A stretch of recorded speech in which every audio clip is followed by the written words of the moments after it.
ever feel like the whole world is just one massive culture clash? Oh, yeah. Well, today we're diving deep into a time and place where that clash turned explosive. Oh. China in the late 1800s. The Boxer Rebellion. Exactly. Lots of drama. Oh, tons of it. And we've got a great article to guide us. Oh, which one? It's called The Boxer Rebellion, a clash of cultures, faiths, and empires. Sounds intense. It is, and it really sets the scene well. You know, China struggling with foreign powers, feeling squeezed, resentment just brewing. Like a pressure cooker about to blow. Exactly.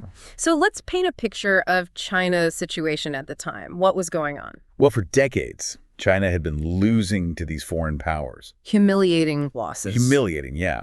Forced into treaties, basically losing control of their own country. I can't even imagine the anger and frustration. Oh, it was palpable. And then, on top of that, you've got this huge cultural clash. Right, because Western traders and missionaries are flooding in. Yeah, and they're challenging traditions, pushing Christianity. It was a recipe for tension, for sure. It's like forcing two completely different worlds to collide. Exactly.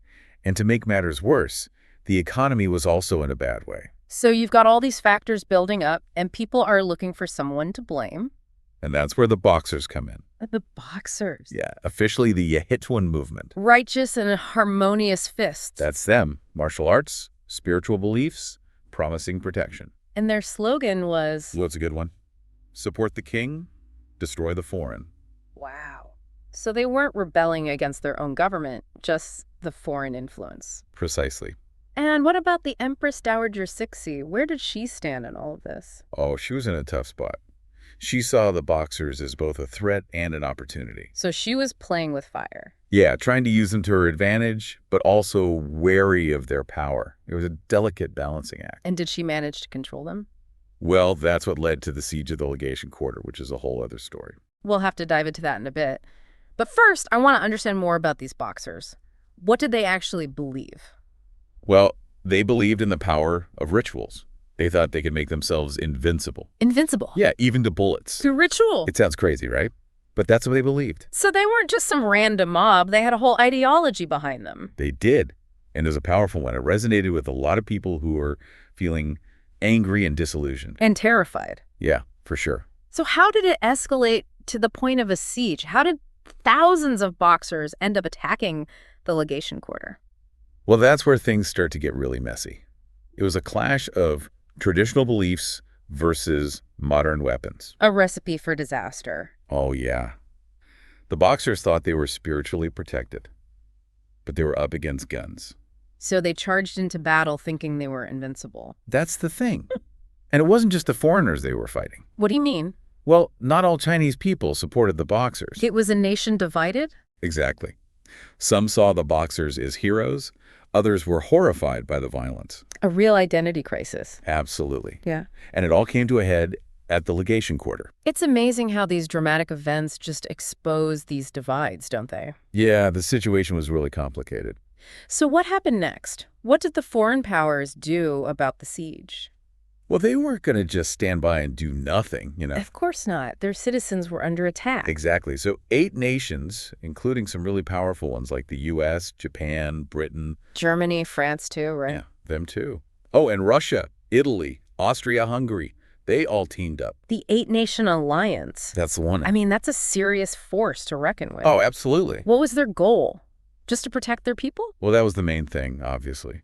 But there was also this whole global power dynamic at play. Ah, so this was about more than just rescuing their citizens. Yeah, it was a time of intense imperial competition. Everyone wanted to be top dog. So they saw this as an opportunity to flex their muscles a bit.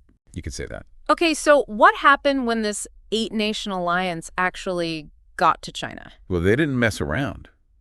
They sent over 50,000 troops. Wow. And these troops had modern weapons, the latest tactics. And the Boxers were still relying on, what, spiritual protection? Pretty much. It was like two completely different worlds colliding. So what happened? Was it a massacre? The Boxers were completely outmatched. No surprise there. The alliance defeated them pretty quickly and ended the siege. But that wasn't the end of it, was it? No, not at all. Unfortunately, things got a lot more brutal. What do you mean? Well, the foreign troops, they were out for revenge. Understandably, I guess. They wanted to punish anyone who supported the rebellion. So what did they do? They went on these punitive expeditions all over northern China. Punitive expeditions. That sounds ominous. They were pretty terrible. They attacked villages, burned them down. If they even suspected Boxers were there. Yeah, there was looting, violence against civilians, even massacres. So the rebellion that started as a way to push back against foreign influence Ended up causing even more suffering. is heartbreaking. It really is. And then on top of all that, the Qing government had to sign this agreement. The Boxer Protocol. Yeah, in 1901, it was basically a punishment. What were the terms? They had to pay this massive fine. Like a financial penalty? Yeah, 450 million taels of silver. I can't even imagine how much that was back then. It was a fortune. Crippled the Chinese economy. What? They had to execute Boxer leaders. Mm.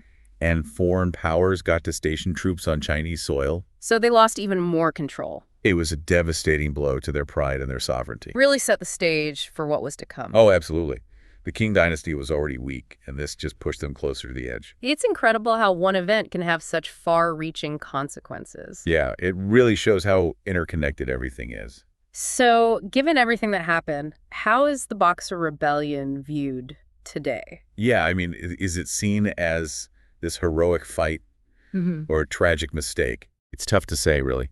In China, there are all sorts of views. Oh, I bet. Some see the Boxers as these patriotic martyrs, standing up to imperialism. Yeah, makes sense, given how the foreign powers were taking over. Right. But then others, they criticize the Boxers for all the violence. Especially against Chinese Christians. Exactly. They were seen as siding with the West. So it's still a sensitive topic, even now. It is, very much so.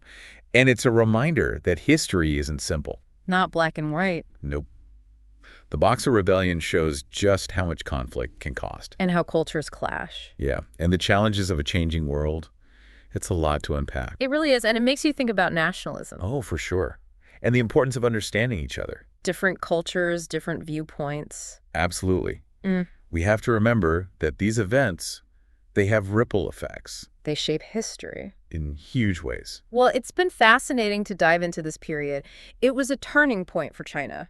Oh, yeah, no doubt. Their relationship with the West, Chinese nationalism, the Qing Dynasty. It all changed. For sure. What stands out to you from all this? I think it's the power of belief. How far people will go to defend what they believe in. Yeah, even against impossible odds. The Boxers, they were flawed, their fate was tragic, but they show us something about the human spirit, that resilience, but also the potential for destruction. It's a powerful reminder. What about you? What are you taking away from this clash of cultures and beliefs?